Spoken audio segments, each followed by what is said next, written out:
আসবাবপত্র হিসাবকে ডেবিট করার পরিবর্তে যদি ভুলবশত ক্রেডিট করা হয়, সংশোধনী জাবেদায় আসবাবপত্র হিসাবকে কি বলতে হবে, সংশোধনী হিসাব জাবেদায় আসবাবপত্রকে কি করতে হবে। দেখেন, আসবাবপত্রকে আমরা জানি না কত টাকা, ধরে নিলাম আমরা ধরে নিলাম 10 টাকা, 10 টাকাকে আসবাবপত্র বাড়ানোর দরকার ছিল, ডেবিট করার দরকার ছিল, তাহলে সম্পদ ডেবিট করার দরকার ছিল 10 টাকা। এখন এই 10 টাকা তো আপনি ডেবিট করেন নাই, উল্টা এই 10 টাকাকে আপনি কি করে দিয়েছেন, ক্রেডিট করে দিয়েছেন, তার মানে আসবাবপত্রকে আরো 10 টাকা কমিয়ে দিয়েছেন। তাহলে দেখেন, ডেবিট করেনি অর্থাৎ আসবাবপত্রকে বাড়ান নাই 10 টাকা, এটা একটা ভুল। বাড়ান নাই ঠিক আছে, উল্টো আপনি যা ছিল ওখান থেকে আরো 10 টাকা কমাই দিয়েছেন, সম্পদকে আরো 10 টাকা হ্রাস করে দিয়েছেন, তাহলে আরো 10 টাকার ভুল করলেন, টোটাল ভুল করলেন কয় টাকা, 20 টাকা।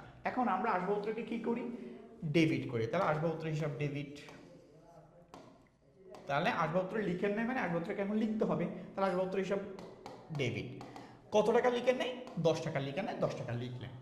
কিন্তু এটা ঠিক আছে, আমি লিখি নাই, এটাকে লিখলাম এখন, ঠিক আছে। কিন্তু আসবাবপত্রকে যে আপনি কমাই দিলেন, আসবাবপত্র কি কমছে না, তাহলে আপনি যে কমাই দিয়েছেন, মাইনাস করে দিয়েছেন, ক্রেডিট করে দিয়েছেন, এটাকে যদি এখন প্রোফার করতে চান, ঠিক করতে চান, তাহলে এই ক্রেডিটটাকে এখন কি করতে হবে, ডেবিট করতে হবে, অর্থাৎ মাইনাসটাকে এখন কি করতে হবে, প্লাস করতে হবে, কয় টাকা, 10 টাকা। তাহলে এই 10 টাকা আবার কি করলেন, প্লাস করলেন। তাহলে দেখেন, আসবাবপত্র যত টাকা ছিল 10 টাকা, ঠিক তার দ্বিগুণ এখন কি করতে হচ্ছে, ডেবিট করতে হচ্ছে। সো আমাদের আনসার হচ্ছে দ্বিগুণ টাকায় ডেবিট করতে হবে।